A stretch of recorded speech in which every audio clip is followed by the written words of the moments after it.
everyone, and great afternoon. Welcome to Brewing Live All New Season, episode 560 for mental preparedness in the new landscape of living amidst the challenges of our present time. Brewing Lab is a community service of the Cup Coffee Republic, the home of certified CACC life coaches and the coaching hub of Life Coach Philippines. We are now brewing Wellness Connection, and we're still doing our Radical Healing series for this month of January. And today's live streaming is dubbed as How Not to Deal with Regret. So it's January, it's time for us to make an assessment of how we are living and what are the regrets that we have in life, because regrets can seriously damage our mental health. If we do not do something about those areas in our life that we want to work on, then in the long run, regret can affect our health. This live streaming is in partnership with Life Coach Philippines, and our heart here as Game Changers is to brew mental fitness in your space and help nurture holistic health for you and the people that matters most to you. So shout out to our coaching community and to my fellow kindred coaches serving in the corner of this digital space and advancing life coaching ethically and authentically. And giving is a lifestyle. So let's start our year with gratefulness and by blessing others. It never really goes out of style. So, as you see the value that we provide here as an organization, we truly appreciate receiving your stars and our love gifts through fund transfer. So, just check the caption of this video for bank info and or GCash account. And for the Cup Coffee experience, visit the Cup Coffee Republic inside Pioneer Center Compound, Pioneer Road Corner, Brixton, and United Streets, Capitolia, Pasig City. We're open from 10 a.m. to 10 p.m. And of course, we exist to help clients experience healing and breakthrough by providing a safe space for inspiration to begin with a cup of coffee and transformation to happen through the platform of life coaching. So we are not your typical coffee shop. We are more than your traditional cafe that serves your favorite and classic comfort food like sausage platter, waffles, bagels, cakes, milkshakes, and coffee-based drinks. We help individuals to make a therapeutic lifestyle change with our line of plant-based meal, natural fruit juices, keto products, sugar replacement, and insulin organic wine. And speaking of plant-based meal, my favorite kami ngayon. It's a new offering from Decaf. So if you want to know more about the plant-based meals that we offer, we also have a meal plan na kung tamad ka na magluto or mag-prepare because you're working or it's taking a lot of your time, then just connect with Coach Rezzhel at 0917586161 to check out the plant-based meals ready that we have. Pero kung ikaw naman masipag magluto, my favorite right now is the bagnet. It really tastes like meat but it's not meat. So check it out. Madami pa pong options na available sa Decaf. We also have the sisig, the Korean barbecue, and also try it out. If you're transitioning to a healthy lifestyle, that's gonna be very helpful for you kasi you will feel na you are not deprived of something. So check out the available plant-based products that we have over at Decaf. Decaf Coffee Republic is also the exclusive distributor of David's Faith Insulin Wine and Tea in the area of Mandaluyong and Parañaque. So our hashtag Save One campaign against diabetes is ongoing. We invite you to join us as resellers and brand ambassadors to help raise awareness of sugar regulator products to help fight the debilitating symptoms and effects of diabetes. So please check out our FB page for the menu of the sumptuous meal and refreshing drinks, or connect with Coach Rezzhel through 0917586161 to partner with the Cup Coffee Republic in advancing health and wellness in your space. And of course, if you just joined me in, welcome and thank you for being here. You may circulate the link of this video to invite your friends to watch with you. You may also tag them in the comment below and give them some shout out, thumbs up, encouragement, motivation, and best, just acknowledge and express gratitude. And as for me, let me give my shout out to fellow mental model collectors inside Bill Learning Society by Master Coach A. And if you're one person who desires to experience transformation in areas of health, wealth, and relationships, then I invite you to join us inside Be Learning Society as one of the mental model collectors with full access pass to the monthly mental model masterclass of Master Coach A that is exclusive for Be Learning Society members only. And we had just finished our na-extend kami eh. It was last December 30 that we had our 12 mental models at super powerful yung class na yon that we had that 12 mental models that can help you really thrive in 2023. And it has a continuation last January 7 and 8 kasi nga hindi kayang tapusin. But if you want a copy of that, all you have to do is to connect with Coach Rezzhel. You can also have a coaching session with us, with the senior coaches at Life Coach Philippines to help you out. Um, we've been trying to invite people now, but at times people don't really is not ready to see the value of knowing your mental models. But try it out one of these days. It's a big help with the way you think, kung paano ka din nagre-respond with opportunities that comes in. So check out, you can get a replay of all the mental model master classes that we have before. All you have to do is to check it out with Coach Rezzhel. Be Learning Society is the tent maker of Be Learning Homes for Mental Fitness, and on top of the food and beverage discount that you will enjoy from the Cup Coffee Republic, mental model collectors also benefit from a 90-minute free coaching session with senior coaches from Life Coach Philippines. So for more information and registration assistance, connect with Coach Rezzhel through 0917-586-1661. So some of you might ask, paano ko ma-avail yung discount ko with DCAP? Wala nga ako sa Manila. If you visit Manila, you can drop by at DCAP, you can avail of it. Or if you have relatives here or friends or family na gusto mong i-bless, pwede pa din. You can still order and send them a blessing through DCAP Coffee Republic. You can still avail of the discount. So isa din po yan sa mga pay it forward or blessings that you can give out to others. We're now diving into today's conversation, how not to deal with regret. So please tag your friends, forward this link, and invite others to join our conversation on radical healing. And if this is your first time joining me, I'm Life Coach Joya. I'm a certified CACC life and mental fitness coach. I'm a public speaker, a mental model collector, a master builder apprentice of Master Coach Joya, and the founder and creator of a Women's Epiphany coaching community. I'm also a relationship coach, relationship. So it's a shift, not ship, but shift. Relationship coach, helping women restore fidelity in themselves so they can be who they are and what they want to be, so they can love and create better relationships with themselves and the people that matters to them. So if you need more help in that area, connect with me. Let's have a conversation. And if you're someone who's watching this on a replay, comment hashtag replay and send us a message if you wish to connect with any points that resonate with you. And you may also find the YouTube link where you can watch the replay of all the episodes of Brewing Live in the caption of this video. So just follow and subscribe to the channel so you'll be notified when new learning videos becomes available. So before I start, let me say hello to our kindred coaches and to all the people watching us. Hi, Coach Lee, all the way from Laguna. We hope to see you tomorrow. And of course, Coach Candy, hello. And my better half, Coach Sean, thank you so much for joining and tagging friends along. So, how not to deal with regrets? Bakit ba regrets ang pag-uusapan natin? It's January. And oftentimes, we're so excited to start the year right. Unfortunately, we can only start it at some point, but yet we tend to stop. We are not consistent with the changes that we wanna implement in our life. And I am not an exception to that. The good thing about is I am being coach. Master Coach is my coach in my mental health program. So um I am able to somehow take the step towards healing and really starting to fight for my life, to fight for the things that I want to do. So, hindi po talaga siya madali. And oftentimes, this regrets is associated with the traumas that we have. Kaya minsan, hindi po tayo nakakatuloy na minsan ang ganda na parang you're soaring, tapos biglang stop ka ulit.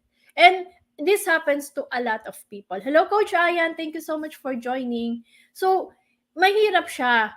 And often, even if we make decisions, like we make an infinite number of decisions every day, the decisions still influences our emotional well-being and overall life satisfaction.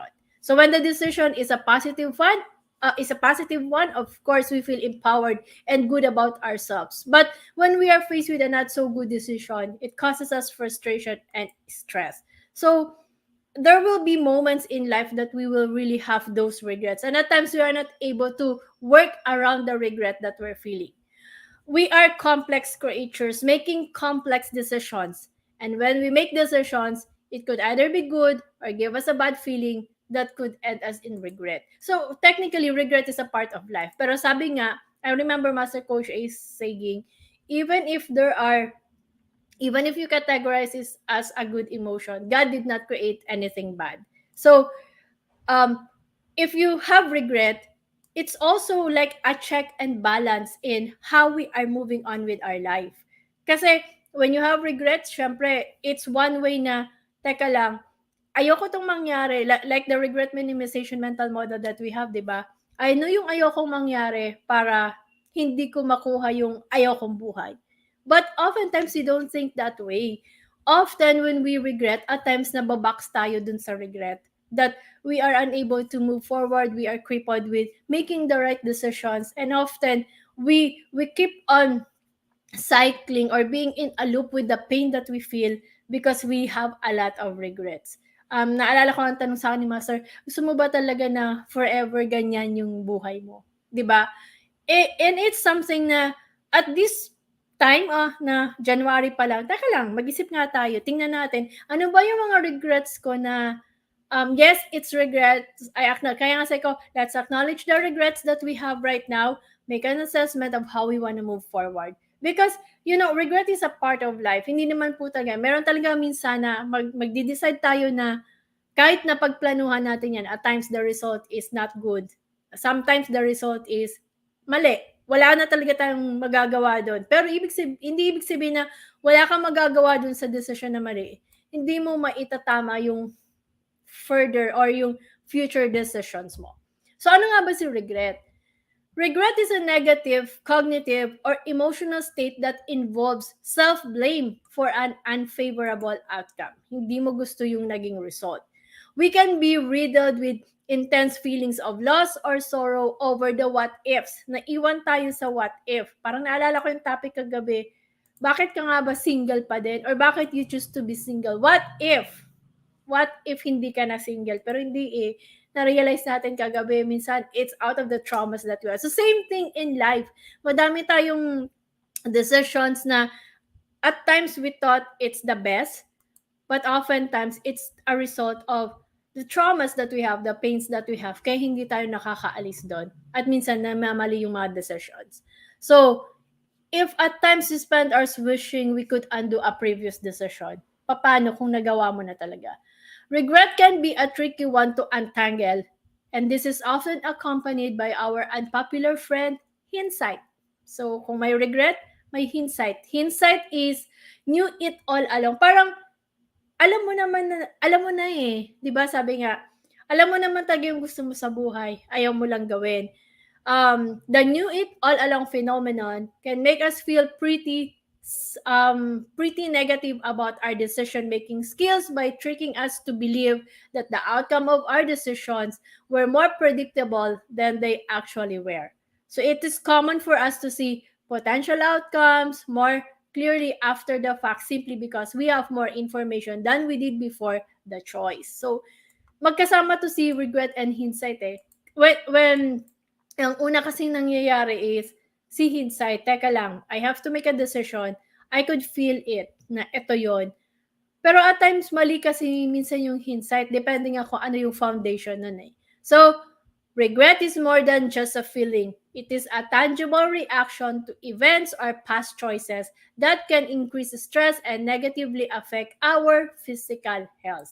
Research shows that regret caused by inaction is more likely to result in negative mental and physical health concerns. And it's true. Diba, someone who is depressed, ang dami niyang at times hindi niya na-verbalize na regret yun eh. And the person is unmoving or walang intention to really decide to get out of the rut that he or she is feeling. Kaya minsan, di ba, sobra ang effect nun sa negative mental health. There are actually two ways that we experience regret.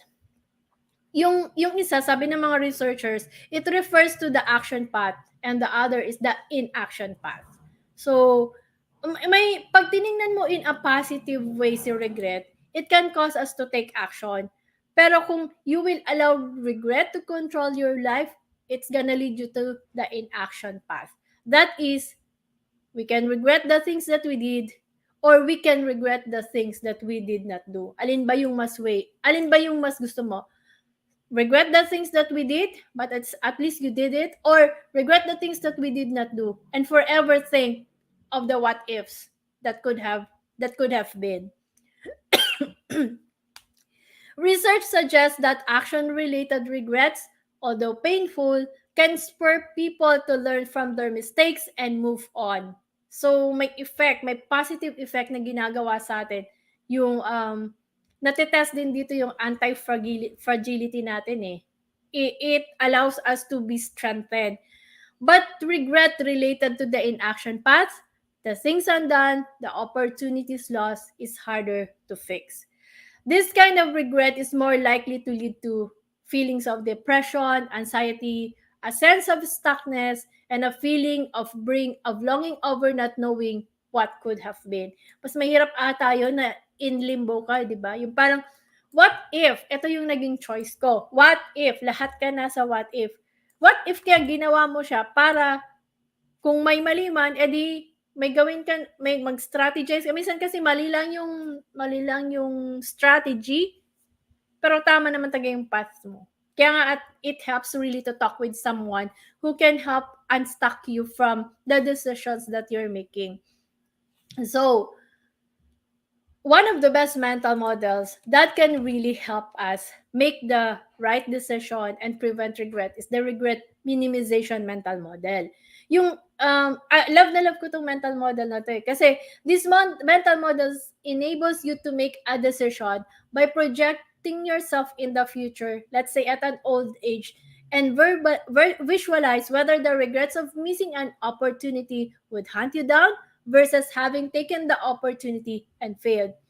In short, if taking action and failing feels much better than regretting it, in the long run, that is when you're ready to go. So, this regret minimization framework has been made popular by Jeff Bezos. Di ba kasi, when you look at it at a regret, sa regret minimization mental model, ayaw mo yung magiging ending eh. Ayaw mong marating yung ending ngayon. So, your brain tries to find the way or the path that can help you maneuver yourself towards the obstacles that you will encounter in life. Madalas kasi ang tinitingnan ng tao, what is good for me at the end? So, nakikita mo na. So, minsan, hindi mo nare-realize na may mga possible obstacles kang dadaanan. But, when you are able to look at it on a regret minimization perspective, your brain tends to find, teka lang, kung ito yung ayaw kong life, ano kaya yung mga mai-encounter ko na obstacles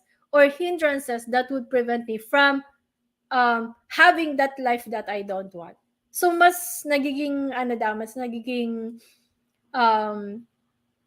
creative si brain to think of ways. Kaya maganda tong regret minimization mental model. There's actually a 5-step to regret or how you can prevent regret. Yung una is we call it prior. So prior means P is for project. The first step is project pala. The first step is projecting yourself in the final years of your life. So you have to visualize, teka, nasa dulo na ako ng buhay ko, anong gusto kong makita? Once you project, you reflect. So, after visualizing and projecting your older self, start reflecting, what if I hadn't taken that opportunity? So, dun ka magre-reflect sa, paano kung hindi ko kunin yung opportunity to? Anong mangyayari sa akin? Ano kaya yung makikita ko sa dulo? And then, internalize. If your body and mind both tell you that regretting it would be much worse than trying and failing, then that means you're ready to go. Pag in-internalize mo kasi yon, teka lang, kung ito yung pipiliin ko, teka lang, parang hindi ko makukuha parang mapupunta ako dun sa life na ayaw ko eh.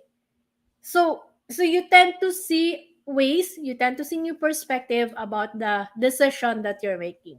And then observe, you can ask yourself, is the older self happy with the decision? If not, then move on. So what are your observations with the way you have projected and visualized and reflected as you internalize with the version or the things that you don't want to see in your life? And then finally, react. So prior. Hello, Coach C. Thank you for joining. React. Once the process has been completed, you have to act. Ibig sabihin, you have to take action. You have to make the decision to move, even if it's just a small step. So prior, when you are using the regret minimization mental model, think always of prior. Project, reflect, observe, internalize, and react. Hello, Coach Marifa. Thank you for joining and see you tomorrow. So, here's how you can cope with regret should you come to this point. Kasi minsan, meron din naman talaga na kahit na kapag ready ka na, dumadating ka pa din sa point na wala, mali talaga yung decision eh. But at least you were able to come into that perspective, or you come into that so that you know how to maneuver yourself from there. So, for example, if there is already regret, what can you do to really move on from regret? First is accept responsibility. Ito yung pinakamahirap gawin. Accepting responsibility with the choices that you made. Though it may not be obvious, there is often a nugget of wisdom to be found when we own up and take responsibility for our actions. Meron naman po talaga tayong learnings doon eh. Kahit masakit siya. Minsan nga talaga kasi ayaw nating tanggapin yung accountability natin eh. But, so when we sit back and say, yes, I mess up, then you that means you own your actions and you can be free from looking back and instead move forward to focus on what is in your control. So when you accept responsibility, mas nakaka-take action ka to really move. Kasi wala eh, tapos na eh, I mess up, and then you move forward and ano ba yung within my control so I can move. Second is realize that you did your best with what you had. Ginawa mo naman talaga yung best. Sabi nga, I did my best but my guess wasn't good enough. Minsan talaga yung mga best choices natin, it's not really good enough for the decisions that we made. So it's important to understand that we can only make decisions using the knowledge we have at the time. Yun naman talaga eh. Yun lang yung alam mo at that time. So do not beat yourself up or get trapped in the hindsight phenomenon. Take comfort in that you did your best with what you had, and let that be good enough. Use your experience as a learning curve. Sabi nga, there are always lessons that we can learn from everything that is happening in our life. We are constantly learning from experience, and sometimes the best learning comes from the messy moments that we had in our life. And when things don't turn out the way we thought, then it's important to find and acknowledge the learnings that emerge from it and use with newfound knowledge to your advantage in the future. Kahit naman na mali ka na, meron ka pa din namang matututunan. And the lessons that you have learned from there can help you move forward and make better decisions kasi nadaanan mo na eh. And remember that literally, no one is perfect. Everybody, and we mean everybody, well, we mess up sometime. So, let's make sure that we aren't placing an unrealistic expectations on ourselves. Minsan kasi, pag namamali tayo, ang taas kasi ng sinet nating expectations sa sarili natin. But remember, we're humans. We are complex creatures with a range of experiences and emotions.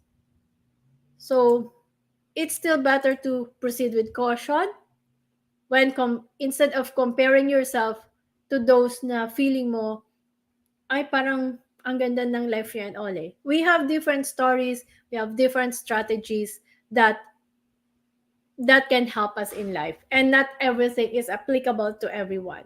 So welcome your emotions. Our emotions always serves as a function. So to allow yourselves to sit with the emotion, so that it can help you understand why you feel the way you do, so it can give you an opportunity to develop a coping strategy that would make you more anti-fragile. So hindi nga resilient but more anti-fragile. So no matter how hard we try, we can't avoid unpleasant emotions forever. And we certainly don't feel much better if we beat ourselves up over them. So instead, try gently engaging with your feelings, remembering to be self compassionate. Feel the feels, because no feeling is permanent, even the tough ones, we promise. So regret will always be there. Regret will always be a part of life, a part of the wrong decisions that we make. But sabi nga, it doesn't define us. It's always how we can it's about the decisions that we make to move forward that can help us. So when regret is there, and you're finding it hard to really let go of the regrets that you have, connect with me or connect with the coaches here at Life Coach Philippines so we can help you. Or better yet, visit us at the Cup Coffee Republic and let's have a conversation. So thank you so much for joining me today and supporting the advancement on mental fitness. And I want to invite you to join us every day except on Friday, to our face-to-face community event. So for today, today is a Wednesday. It's gonna be Purpose Wednesday, away in a day with Coach Rezzhel. So if you're someone looking for your purpose, or you don't know how to start your purpose, then it's Coach Rezzhel. So there's Strengthening Thursday, Coaching for the Soul with Master Coach A, where we will be on our part 16 of our the Science of Getting Rich series. So last week we did a recap at ang dami na nating natutunan. So let's finish it and let's start thriving this 2023. And of course, Fab Saturday open mic with Coach Orville here. We just want you to express yourself through music, through the instruments that we have over at Tikap, or you can do your poetry. So join us this coming Saturday. It's a special day kasi birth month po ni Coach Orville. So join us and have fun with us. And of course, Comfy Sundays for Life with Coach Sean, where he talks about creativity. So how you can start being creative with life, with the decisions that you make, that use of time, creativity in your relationships, etc. So madami po. And of course, Nurturing Monday, that's Walk Along with Coach Tin. That's me, where we talk about your relationship, especially your relationship with yourself, how are you feeling yourself, your value, and how you can be more attuned with yourself so you can give more. And Group Tuesday, it's all about habits with Master Coach Jasmine. So let's help you out, create new habits to have a better life. So that's all we have every day of the that's everyday activity that we have, except of course on Friday. So, and also if you're interested to become a professional service provider, either as a life coach or a mental health coach like us, please connect with Coach Rezzhel through 09175861 to know more about the Coactively Co-Create Life Certification Program by Master Coach A. We are now accepting application for mental health certification and internship program with limited slots, to make sure that you make the reservation with Coach Rezzhel. So join us back tomorrow, same time and same digital space for episode 561, Hazard Proof Your Career with the 5-Hour Rule by Coach Lynn Garcia. So I'm Life Coach Tindy Joya, mentally fit to serve in behalf of Life Coach Philippines. This is us in the Philippines. Laugh, bam, boom. See you again tomorrow. As a business owner, are you overwhelmed by the need to post beautiful, engaging content every single day? Are you left wondering what to write? Tired of scrolling through stock photos that all start to look the same? Confused by complicated graphic design programs? Rise Up Creatives is here to help. Each month, we give you everything you need to create 31 days of social media content in just 5 minutes a day. Customizable captions, curated lifestyle photos, a drag-and-drop graphic design tool, and the ability to post directly to your social media accounts. No one else empowers you with these 4 resources all in one place. Each month, we help you plan your social media calendar by providing you with 31 image themes and customizable captions so you can quickly and easily create engaging content and grow your following. Simply select the image that works best for your feed or story. Then, copy the caption and customize it to fit your audience. 5 minutes a day. It's that quick. Plus, you'll absolutely love our drag and drop graphic design tool. Start from scratch or choose one of our beautiful templates to fit your unique brand. When you're ready to export your design, you can download, email, or post directly to your social media accounts. Here's the truth. Our world needs what you have to offer. Don't let technology or procrastination hold you back. Rise Up Creatives is more than an online resource.